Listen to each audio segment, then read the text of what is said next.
દક્ષિણ ગુજરાતમાં 3 દિવસ સુધી ભારે પવનની આગાહી અને વરસાદની આગાહી હવામાન વિભાગે કરતા સુરત શહેર ફાયર વિભાગ એલર્ટ મોડ પર આવ્યું છે।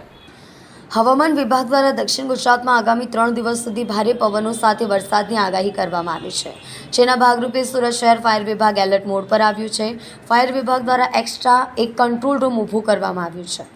ગતરોજ રાત્રે સમગ્ર સુરત શહેરમાં ભારે પવનો ફૂંકાયા હતા, જેમાં રાત્રે 10 વાગ્યાથી લઈને સવારે 5 વાગ્યા સુધી સમગ્ર સુરત શહેરમાં 17 જેટલા વૃક્ષ ધરાશાયી થયા હતા। જો કે આ વૃક્ષ ધરાશાયીમાં કોઈ પણ પ્રકારની ઈજા કે ઘટના ઘટી નહોતી।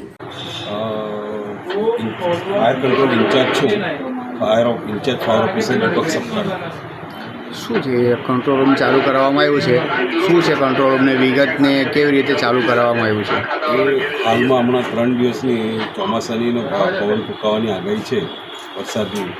એ આગાહીના હિસાબે ફાયર બ્રિગેડ તો તંત્ર એલર્ટ જ છે।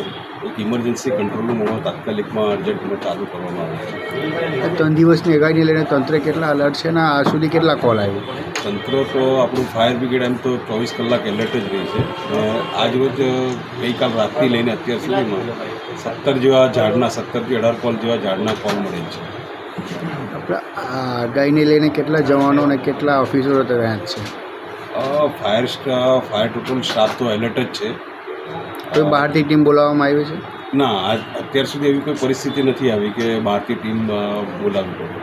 નીચા વિસ્તારોમાં પાણી ભરે એના માટે શું રક્ષા કરવામાં આવ્યું છે? નીચા વિસ્તારોમાં પાણી તો હાલ ભરાયા નથી, પણ જો કદાચ ભવિષ્યમાં ભરાય પાણી તો આપણી પાસે બોટની વ્યવસ્થા સુરત ફાયર બ્રિગેડ પાસે છે જ।